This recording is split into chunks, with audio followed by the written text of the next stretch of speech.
Isn't that weird? That thing's offset like that. So, due to popular belief that I've died, I'm not dead. I'm still here.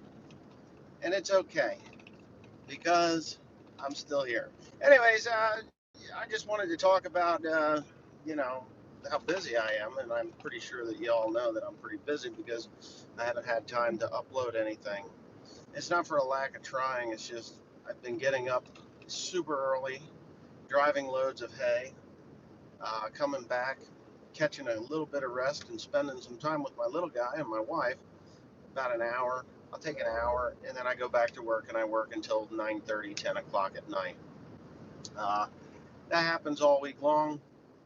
On Saturday and Sunday, I do tend to take a little bit of time and upload videos that I have shot. Now,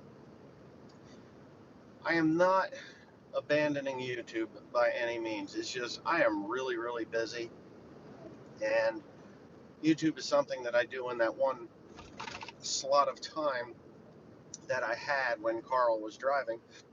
Jeez, excuse me. I drank a cup of hot tea and because it's easier on my stomach than coffee. And my wife thinks that I should be healthier anyway, and it is actually helping my gut. But anyway, yeah, it's just that one slot of time that I had while I had a driver is being taken up by driving, and we are against the wall, literally against the wall. We leave for North Carolina in I think 7 or 8 days. 7 or 8 days to get all the equipment down there. Tomorrow, today, the first load was supposed to go out. Tomorrow is the date now because Steve, ISX Cummins 565, is coming to get them and take them down. He has 4 loads for me and 1 load for Cody. So I believe 1 load. He might have 2 loads for Cody. Probably 2 loads for Cody, but 1 load for me for sure. 4 loads for me for sure. So he's going to be pretty busy this coming week, which will be fine because everything will get down there. My problem is that we have had an extraordinarily cold, wet spring, and that has prevented me from getting all of my fertilizer on. And with the truck driver situation and being behind, it has put me, the truck driver situation put me behind anyway. Uh, and I've really got a bitter taste in my mouth towards truck drivers right now. No offense, Steve ISX Cummins 565, you're a good guy. Actually quite reliable, very reliable. You ask Steve and he's like, yeah, I'll be there, and he's there. But I don't want to hire another truck driver. I would hire Desperado back. He's a good guy, but he's working in the union. That's why he left me, 5 years ago, 4 years ago, or however long it's been. But, you know, it is what it is. Now, even with everybody working, Cody working, with Grant working, with Tim working, with Joe working, with myself working, we are still behind. I don't know how in the hell I ever got it all done before. It's just we have expanded so high, and the deadline has moved up for us to be done with our spring work to the point where how many people are watching? Am I seeing that right? Anyway, I'm glad you're all here. No, this is great. But the deadline has been moved up because of the North Carolina straw job that people say doesn't exist, but it does exist, and I'm going, and we're going to do a good job down there, just like normal. And I'm glad there's 200 some odd people. Good morning, William.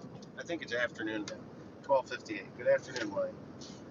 So, anyways, what I was saying was, in the time that I could take to upload a video for everybody to watch, I've opted to spend it with my son William and my wife Teresa, and get something to eat, take a little bit of a rest, and just enjoy my family. So, but Saturday, Sunday, I should have the time that 4:30 in the morning to 6 that I would normally spend dealing with videos are now taken up by driving. So anyway, corn is actually in the ground. Today I put in the last, last has to be moved, put into the ground. So the sweet corn goes in as well. I just got to get that field corn done. Cody's rolling that right now. I got Timothy on one sprayer. Joe is on a tender. Grant is doing something, moving a stack wagon and stuff like that. I got to get him on a tractor cleaning duty, as these tractors have to be cleaned before they go down there. We are going to wax them when we get there. That'll be his job and everybody's job. They're going to wax. Um, yeah, my daughter's coming down as well. She's going to run fuel truck and the tool truck while we're there, and yeah, we'll see how that goes. I might take the tool truck over to the neighbor and see if I can get him to fix the air conditioning. I should probably call him right now, because I, for some reason, cannot seem to find out where I can't find the leak in the AC system, and I just need it done within the next 10 days. So I don't want to spend too much money on the goddamn thing, but you get into North Carolina heat, it's, you know, when you're waiting in the middle of the night or you're taking a nap, it's better to have the truck running with the AC on than it is to have the windows open and let the skeeters eat the shit out of you. That's a major problem. So yeah, so that's what's going on. So the corn is sprouted. I got on the home farm, got about 1/4 of an inch of a sprout on the damn thing. That, and then the corn where my mom was raised, that I don't know. I'm thinking that's 1 inch long by now. And that's a text message from my fertilizer guy. He is going to bring the next load tomorrow. He's coming in tomorrow. So I ran out of fertilizer. We ran out 40 tons of dry. In 2 days, 40 tons isn't really much, but it was the distance that we had to travel. Then we had to, and I ran through 18,000 gallons of liquid, and now we've got another 5,000, and then I'll bring another 5,000 tomorrow. That should settle us up. I mean, I'm pretty sure it should settle us up. And everybody's dumping corn in the ground and beans, and fertilizer that should have went on weeks ago is now getting put on today. On other farms. I mean, if you're going to plant soybeans, get the potash on it early, or your blend or whatever on. You know how it is. So anyway, I just figured I'd make this short little video because just to let everybody know that I haven't abandoned YouTube by any means. It's just I've been super duper busy, and I'm hoping that when we do get down to North Carolina that I can video and upload from my phone like I did on the Eastern Shore. I was supposed to go up to New York and mow corn stalks down, but it's looking like I'm not going to be able to do it just because the weather just wouldn't cooperate enough to let me do that. If I do it, it's going to be on a shoestring. I have to drive that thing 100 miles. Damn, what a pain in the ass. So we'll see how that goes. But I love my new truck, though. I will say that. I do love my new truck.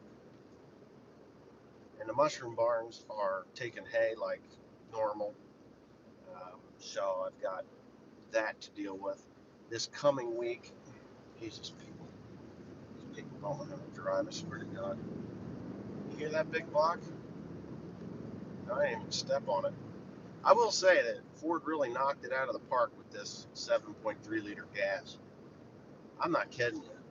This thing is a pulling bitch. It'll pull, and it's fast. I mean, if they told me they were going to put this engine in, say, a Mustang or something, or some mid-mount sports car, I would be like all giddy as a schoolgirl. I mean, if Carroll Shelby was, I think he's dead now, Carroll Shelby, but if he was still alive, he would. Somebody gave me $2. Who the hell's that? Who was that? Who gave me $2? Somebody gave me $2. Damn it, I missed it too. What do we got here? Travel reviews, do it yourself, DIY. Well, travel reviewers, cool. You know what? Let me tell you something. I love to travel, and the uncertainty of the world right now. I'm on a different subject now due to travel reviewers, DIY. I love to travel. I love to see new places. I love to immerse myself into places that are weird and different, and the food is smelly but tastes great, and or even smells good and tastes bad, and the different types of wines and beers. And I'm not a big alcohol drinker, but when you come in contact with stuff that is so abstract from what normal is, it gives you a lust for more. Does that make any sense to anyone? I mean, it's like you go to England and people say, "Oh, the food is terrible in England." Well, no, it's not. I've been to England. I've been to England twice. Uh, what do we got here? What did he say again? Give me another $2. Give me. Hello from Connecticut. Well, hello, travel reviewer, do it yourself. Connecticut. Cool. I hate you, Carl. Well, I'm not going to say I hate you, Carl. I don't hate Carl. I think what Carl did was pretty shitty, though, which has really screwed me up. And if you want to send Carl hate mail, just look him up on Facebook Messenger and tell him that you know, he did bad things. He could have been a whole lot better about what he did. A whole lot better. I mean, I would have never done that to Carl. I would have never done what Carl did to me to even somebody I disliked. Honest to God, I wouldn't have. And I don't understand why he felt the need to do that, but whatever. It's his choice. His monkey, his circus, he's the one that's going to have to deal with it. But anyways, getting back to traveling, I'd love to go to the Mediterranean. I want to see Spain. I want to see Portugal. I want to see Italy. I want to see so much stuff in the Mediterranean, you know. I honestly want to do it on a sailboat, as stupid as that may or may not sound to you people. Um, I don't know how to sail, but I have this fond appreciation for harnessing nature and getting it to do what you would like it to do. Now, Mother Nature's a fickle bitch, and anybody that I'm not going to take this one. Mother Nature's a fickle bitch, and getting her to do what you want her to do is very difficult. You need to learn a lot of things, and for someone like me that has always carved the way out of life, you know, carved my way in agriculture, to sail to new places under the power of Mother Nature, anyone else but your sail and would be a trimaran. A trimaran, not a catamaran. I mean, I like the idea of a catamaran, but to build a catamaran, I mean, a 40-foot or a 45 or a 50-foot catamaran, I could probably do it. I just don't have the knowledge, and it's really hard to find books on building sailing vessels. Isn't that crazy? Um, I think I could do it. I have woodworking skills, obviously.